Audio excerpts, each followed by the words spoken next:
The mist in the Appalachian woods was always thickest at dawn, curling low across the soil like something alive, something remembering.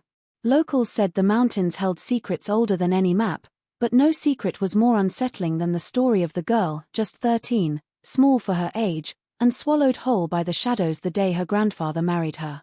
Her name was spoken only in whispers now, softened by fear, blurred by guilt, as if even the trees might be listening.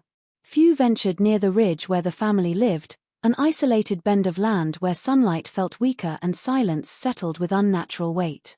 Travelers claimed that if you stood still long enough, you could feel something watching from the tree line, patient, cold, almost curious. Families who'd lived there for generations knew better than to wander past the hollow. They said the girl's cries used to echo through that place, faint and desperate, fading before anyone could reach her. But that was decades ago, before the land grew too ashamed to speak. When the researcher arrived, an outsider chasing rumors, he was warned to leave the mountains alone. Stories like hers weren't meant to be dug up. But curiosity has a way of pulling a person deeper, and the woods seemed to welcome him, branches parting, paths forming where none had existed the day before. That was how he found the cabin. Not abandoned, not truly. It stood half-sunken in the soil, wrapped in vines like the earth itself wanted to drag it down. Its windows were black, reflective, as if something inside watched him approach.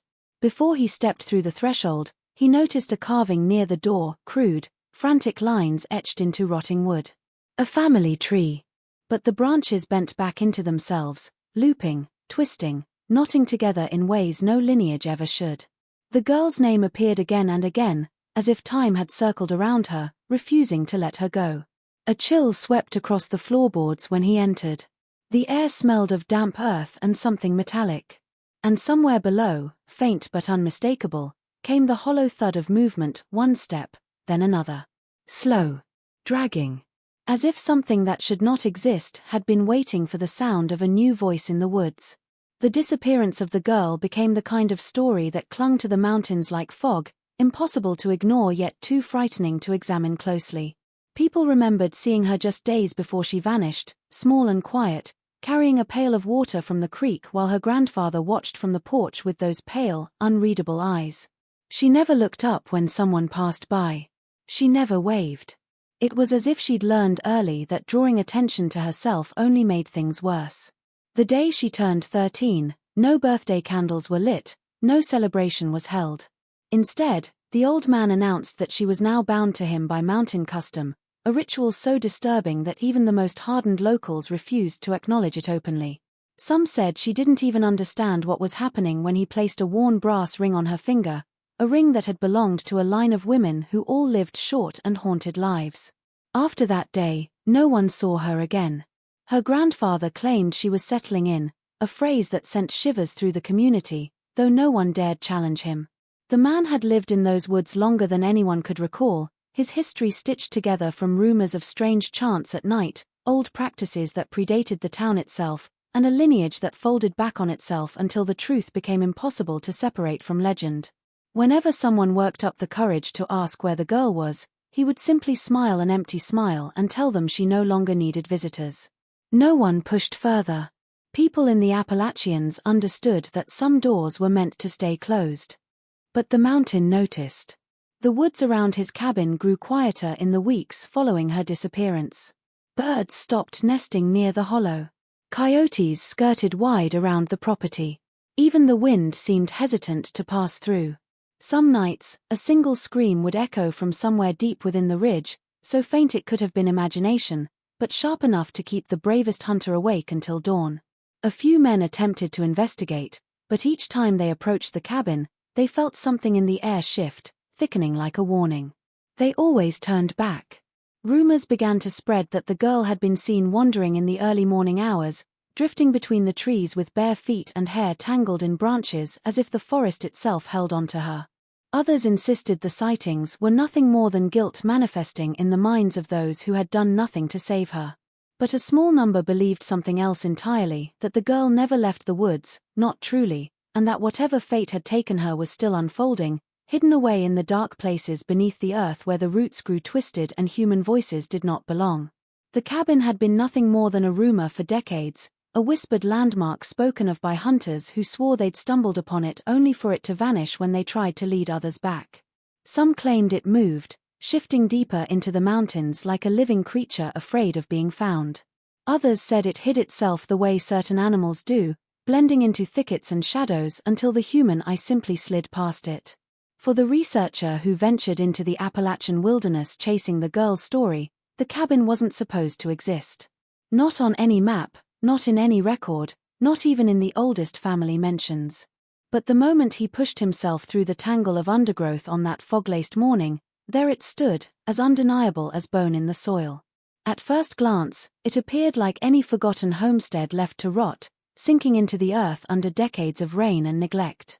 But as he drew closer, the details sharpened into something more unsettling. The wood looked too old, older than the nails that held it together, older than any building that should still be standing. Vines wrapped the structure like veins, pulsing slightly in the breeze, and the windows were darkened with soot from fires that had not burned in generations. Yet there were footprints, small, bare, and fresh, pressed into the damp ground just outside the door. His breath caught. No signs of an adult. Only the prints of a child. Inside, the air felt colder than the outside air should allow, still and unmoving, as though it had been trapped for decades and resented being disturbed. Dust coated most of the surfaces, but here and there were strange patches swept clean, as if someone or something had been moving through the space recently. The carvings on the walls were the first thing he noticed. Dozens of them, etched in frantic lines that layered over one another until they formed dense, twisting shapes. Some resembled family trees, their branches looping back on themselves. Others were crude depictions of figures, long-limbed and faceless, standing in the woods with arms slightly too long and spines bowed unnaturally. The deeper he looked, the more the carvings seemed to pulse in and out of clarity, as if shifting under his gaze. A sense of dread pressed into his chest as he ran his hand lightly across one of the carvings. The wood was warm, warmer than it should have been. He stepped back quickly, knocking over a rotted stool that broke apart on the floor. The noise echoed strangely, bouncing as though the cabin had more space within it than its structure allowed. For a moment, he thought he heard movement beneath the floorboards, a faint shuffling that faded as he held his breath. It was then he realized the cabin was not abandoned. It was waiting. The journal was discovered beneath a loose floorboard, wrapped in oilcloth that had nearly fused to the wood over time. The researcher had felt the board shift under his weight as if something underneath had nudged back. When he pried it open, the air that escaped was damp and cold, carrying a faint metallic scent that made him hesitate. But curiosity dragged his fingers toward the bundle, and soon he was unfolding what remained of a small, leather-bound notebook. The cover was scratched, the edges softened by water damage, and a faded initial, perhaps an L or E, was barely visible on the front. When he opened it, the breath left his lungs. The handwriting inside was small and cramped, letters pressed so tightly together it seemed the writer had been frightened of being caught.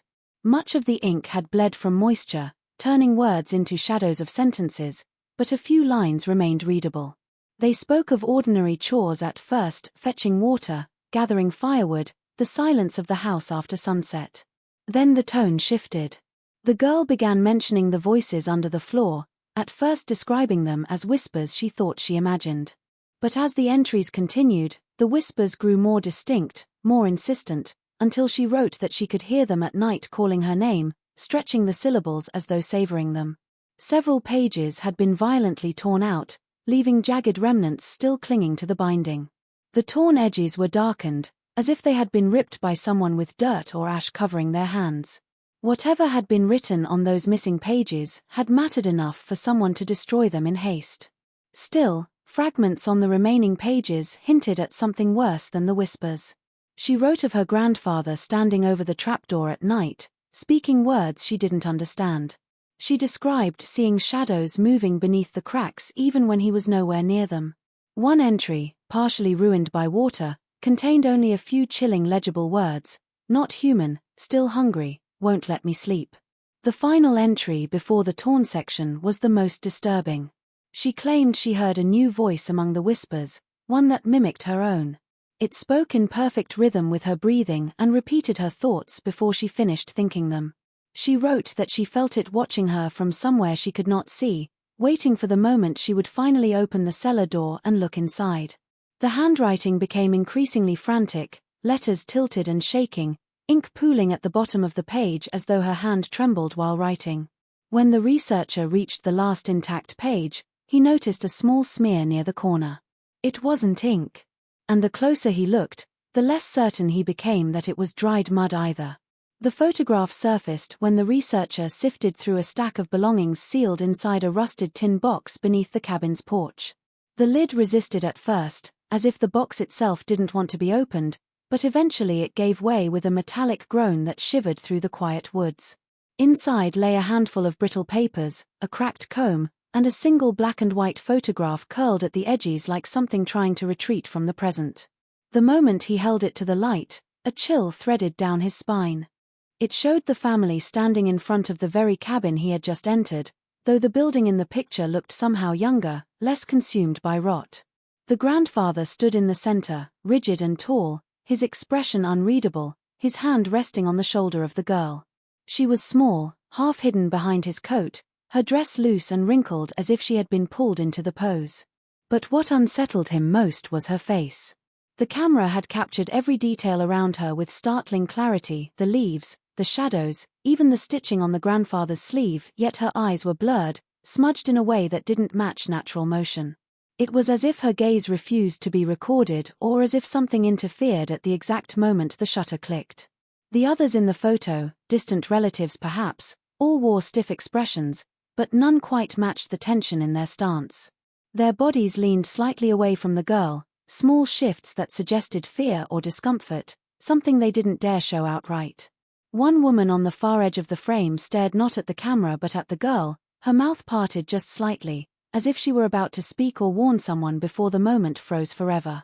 The longer the researcher studied the image, the more details seemed to emerge, subtle, chilling inconsistencies that shouldn't have been possible. Behind the family, the window of the cabin appeared pitch black, not reflecting the daylight that surrounded them. At first, he assumed it was due to the photograph's age, but then he noticed a faint shape within the darkness, an outline that resembled a face pressed to the glass. No features were visible except two small, pale spots where eyes might have been, watching the scene as though it were waiting for the moment everyone else looked away. The girl's hands revealed another unsettling detail.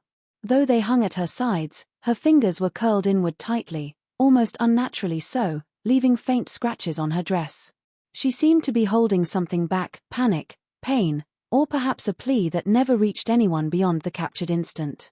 Near the bottom corner of the photograph, the researcher noticed a faint indentation, like someone had pressed a fingernail into the paper hard enough to leave a mark. It pointed directly toward the blurred face of the girl. The grandfather's reputation had always hovered over the mountain like a storm cloud that never fully broke, dark and heavy with things no one wanted to acknowledge. Long before the girl was even born, people whispered about him in hushed tones, avoiding his name as if speaking it too clearly might draw his attention. He was a man who lived by old traditions older than the town, older than the records kept by traveling preachers, older even than the cabins built by the first settlers who carved homes into the unforgiving landscape. Those who tried to trace his lineage found only gaps, missing birth dates, and repeating surnames that folded back into one another until the trail resembled a circle more than a family tree. And in that circle, generations of children had disappeared without explanation. The stories about him varied, but they all clung to the same chilling themes. Some said he practiced mountain customs meant to keep the blood pure, rituals passed down through lines already crippled by too much sameness. Others swore they'd seen him wandering the woods at night with a lantern held high, muttering in a language no one recognized. According to one tale, a hunter once followed him out of curiosity, only to find him standing before a ring of stones, whispering over a shallow hole filled with something that shimmered faintly even in the absence of moonlight. The hunter never returned to that part of the woods again. Every family in the region had a story about the old man, though none dared confront him. There was the account of the midwife who had been called to the cabin decades earlier. She claimed she found newborn twins who looked eerily identical not just in features but in the strange stillness in their eyes. The grandfather had dismissed her immediately afterward, and the twins were never seen again. Another woman swore that when she was a child, she saw him carrying what looked like a bundle wrapped in cloth, whispering to it gently before burying it beneath a tree that later grew twisted and hollow at the center. His presence alone was enough to silence even the boldest of men. Whenever he stepped into town for supplies, conversations died abruptly. People refused to meet his eyes. Children hid behind their mothers' skirts. Even the dogs lowered their heads and tucked their tails, whimpering as he passed. It wasn't just fear, it was recognition, a shared understanding that something about him did not fit with the rest of the world. By the time the girl was born, the community had already resigned itself to the idea that her fate was sealed. She was another branch on a tree growing in the wrong direction. When the grandfather announced she would marry him at 13, no one protested. No one dared intervene. They convinced themselves it was not their place, that mountain customs, no matter how twisted, were older than their judgment. But beneath their excuses lingered a deeper truth. They feared what he might do if challenged, and they feared even more what might be lurking beneath his roof, waiting for the next generation to fold back into the one before it. Night in the hollow had a way of bending sound, turning the faintest murmur into something sharp and accusing. Locals swore that the cries were always there, just beyond the tree line, carried by the wind that seemed to pass through the ridges rather than around them. At first, they dismissed it as the wailing of coyotes or the echoes of a lonely owl, but those who had grown up in the area knew better. The pitch, the timbre, and the rhythm of the screams were unmistakably human, and yet unlike any human sound one would expect. It was a child's voice, high and trembling, cut short as if something powerful yanked the words from her throat before they could reach their end. Travelers who dared to pass through the hollow reported a similar experience, though none spoke of it willingly. They would arrive in the valley just as dusk settled and the wind began to shift, brushing along the edges of the pines and maples. At first, all was quiet, the woods breathing softly as night approached. Then the cry would come, a single, drawn-out sound, breaking the stillness with the precision of a scream carved into time itself. The sound would rise, fall, and then vanish, leaving only silence in its wake. The effect was so jarring that those who heard it often thought they had imagined it, only to find their hands damp with sweat, hearts pounding as if the sound had passed straight into their chests. Some hunters and loggers tried to locate the source, following the echoes into the deeper woods where the air grew colder and the underbrush thickened. Every time they approached a spot where they believed the voice to originate, it would move farther away, like a candle flickering at the edge of perception. One man swore he saw a figure dart between the trees, small and hunched, but the moment he blinked it was gone, leaving behind only a fleeting shadow and the faintest whisper of rustling leaves. Others claimed to hear more than one voice now, overlapping and layering, repeating fragments of words that seemed familiar yet incomprehensible, almost like incantations. The locals had long learned to avoid the hollow after sunset, believing the cries were warnings rather than invitations. Old-timers spoke of nights when the girl's voice had been louder, more desperate, as if calling for help through decades of silence. Some said she was trapped in the forest itself, bound to the land by something far older than her grandfather's rituals. Those who lingered too long sometimes returned with eyes hollowed, whispers of shadows in their minds, and the certain knowledge that whatever lingered in the hollow had no intention of letting the story end. The hidden cellar door had been obscured for decades beneath a thick mat of leaves, tangled roots, and years of accumulated dirt. It was the kind of thing a casual observer could pass over 100 times and never notice, yet the researcher's presence seemed to awaken it, as if the ground itself remembered what lay beneath. The ring of iron embedded in the wood was corroded, rough against his fingers, and the moment he grasped it, a shiver ran up his arm. Pulling upward required more effort than it should have, as though the door resisted, reluctant to reveal what it had been guarding all these years. When it finally gave way, a hollow creak echoed into the still air, a sound that did not belong in the quiet of the woods. The opening revealed a narrow staircase descending into darkness so complete it seemed almost physical, pressing against the skin like a weight. The air that rose from the depths was cold and damp, carrying the sharp tang of iron and something else, something faintly sweet and unsettling that the researcher could not identify. A single beam of sunlight from the door above barely touched the first few steps before vanishing entirely, leaving the rest of the descent swallowed in an oppressive blackness. Every instinct in him screamed to stop, to leave the door closed, to respect the silence that had preserved this place. Yet he could not turn away, pulled forward by the weight of the mystery that had haunted the hollow for generations. The walls of the staircase were rough-hewn stone, slick with moisture and darkened by age. The air grew heavier as he descended, carrying with it the faintest echoes of movement, the subtle shift of something alive in the shadows. Each step groaned under his weight, echoing up the shaft in distorted, uneven rhythms.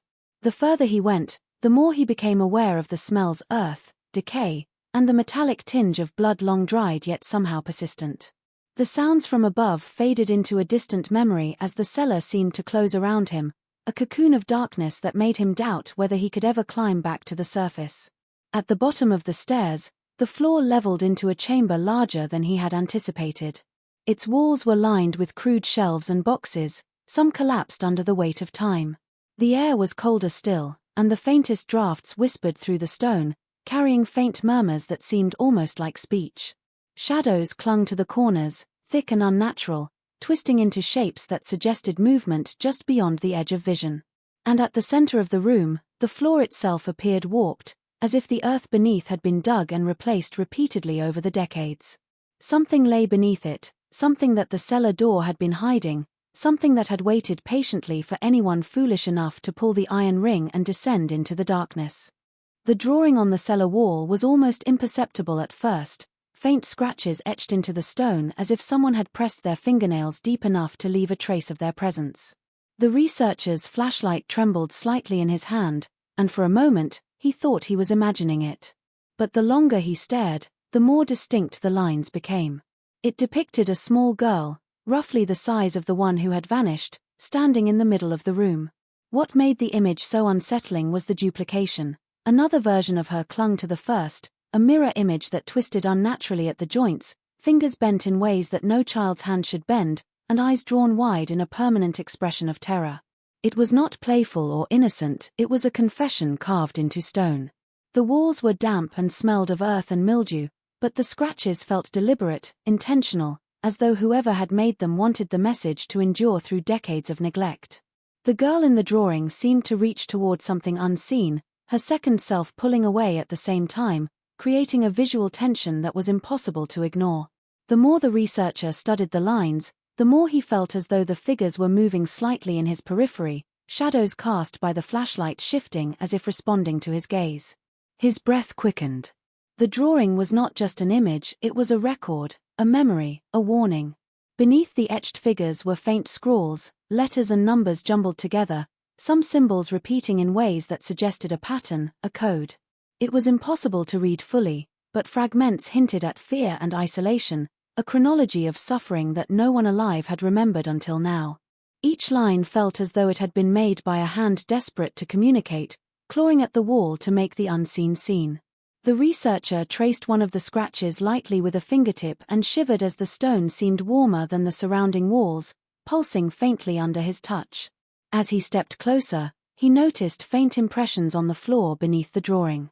Small depressions in the dirt suggested a child had stood there, tracing the wall over and over, perhaps performing some ritual, perhaps marking time while trapped in the room. Dust had settled unevenly around the impressions, hinting at recent activity.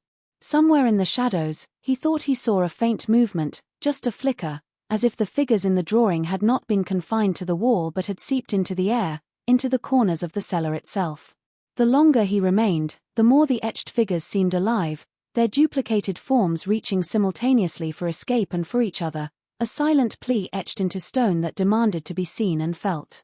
Something about the drawing suggested that the girl had been aware of forces in the cellar beyond her understanding, that she had tried to record them before she was lost, leaving behind a message that transcended time, waiting for anyone brave or foolish enough to witness it. The bone pendant lay half-buried beneath a layer of dust and splintered wood in the corner of the cellar, its surface worn smooth by years of handling. At first glance, it appeared innocuous, a crude piece of jewelry carved from ivory-colored bone, shaped into a small, elongated figure that could have been mistaken for an animal to anyone who didn't look closely. But the closer the researcher examined it, the more he realized that its proportions were wrong, unnatural in subtle ways. The curves of the figure's limbs were twisted, joints too sharp, and the hollowed eyes, tiny and dark, seemed to stare back at him with an intelligence that made his skin crawl. The pendant seemed to vibrate faintly in his hand, as if aware of being held, resonating with some presence that pulsed through the cellar itself. Etched into the surface were markings nearly invisible to the naked eye, tiny scratches forming symbols that matched the carvings on the cabin walls and the fragments in the girl's journal. Each line appeared deliberate, a code of warning and invocation, a record of events too terrible to speak aloud. The researcher traced them with a fingertip, feeling the shallow grooves and noting how the lines curved back on themselves, repeating in a pattern that mirrored the twisted family tree carved above the cabin door. It was as if the pendant contained not just the essence of the person who had made it, but the essence of the house, the bloodline, and the secrets that had been buried in the mountains for generations. A faint smell lingered around it, metallic and sweet, an odor that made him recoil yet compelled him to continue examining it. Dust stirred from beneath the pendant, and the beam of his flashlight caught something that had gone unnoticed, tiny fragments of something that could only have been bone, scattered around the base of the figure, embedded in the dirt and splinters of the floorboards. The realization struck him in a wave of nausea. This pendant was not merely symbolic. It had been carved from remains, preserved and carried as part of some ritual, an artifact of practices designed to preserve the twisted lineage of the family. The more he turned the pendant over in his hand, the more it seemed to shift under his gaze, as if reshaping itself subtly, guiding his attention toward the symbols and toward the dark corners of the cellar. A low draft passed through the chamber, stirring the edges of old papers and dust motes, and for a fleeting moment, he thought he saw movement in the shadows, just behind the pendant. His heart pounded. It was as if the pendant had drawn something to him, awakened a presence that had waited patiently for decades, linking the girl, the cellar, and her lineage into a single, unbroken chain of secrets that could no longer remain hidden. Holding it, he felt a connection not only to the girl who had vanished but to every whisper, every carved wall, and every echo that had haunted the hollow for generations, as though the pendant itself carried the memory of the family's darkest truths, waiting to reveal them to anyone who dared to understand. The final revelation came gradually, like a shadow stretching across the mountains at dusk, subtle at first but impossible to ignore once it fully emerged. As the researcher pieced together the fragments, the journal, the carvings, the photograph, the pendant, he realized that the girl's fate had been deliberately erased from every record, every conversation, every memory anyone dared to hold. Birth certificates, census data, even the whispers of the oldest town elders, all had been altered, misremembered, or silenced entirely. It was as if the girl had never existed, except in the traces she had left behind in the cabin, the cellar, and the twisting hollow of the woods. The truth was buried not only beneath soil and stone, but beneath decades of carefully maintained forgetfulness, as though the land itself conspired to hide her story from anyone who might stumble upon it. Every clue now seemed to pulse with significance. The carved family trees that bent back upon themselves were more than mere obsession. They were a record of an impossible bloodline, repeated over generations, preserved through silence and secrecy. The journal's fragmented entries were not random. They were instructions, warnings, a desperate attempt to speak through the veil of erasure. The drawings on the walls, the pendant made of bone, even the blurred photograph, they all pointed to the same horrifying conclusion. Someone had ensured that the girl's life and the acts surrounding it were never meant to be discovered, never meant to exist in public memory. And yet, the evidence had endured, waiting for a witness brave or foolish enough to confront it. The researcher realized that this concealment extended beyond human effort. The forest itself seemed complicit, reshaping paths, redirecting the wind, muffling sounds, hiding the cabin and cellar, allowing only fragments to slip through to those who searched too closely. There was intelligence in it, a pattern that suggested the girl's disappearance was not just a crime but a protection, or a punishment, or both. And now, as he traced the marks in the cellar, the faint echoes in the walls, and the symbols repeated across every artifact, he felt a presence near him, not unseen entirely, but at the edge of vision, watching, waiting, guarding the story. The chilling part was the sense of continuity. It wasn't just the girl who had been lost, it was every layer of her lineage, folded back on itself like a spiral staircase descending into darkness. Whatever force had hidden her had preserved the pattern, ensuring that generations of secrecy could continue, that the truth might never escape the hollow. And yet, The evidence, the carvings, the pendant, the journal had begun to leak, as though the mountains themselves could no longer contain it. The girl's story, erased from official history, existed now only in these fragments, tethered to anyone who dared observe them. The revelation struck with a slow, suffocating weight.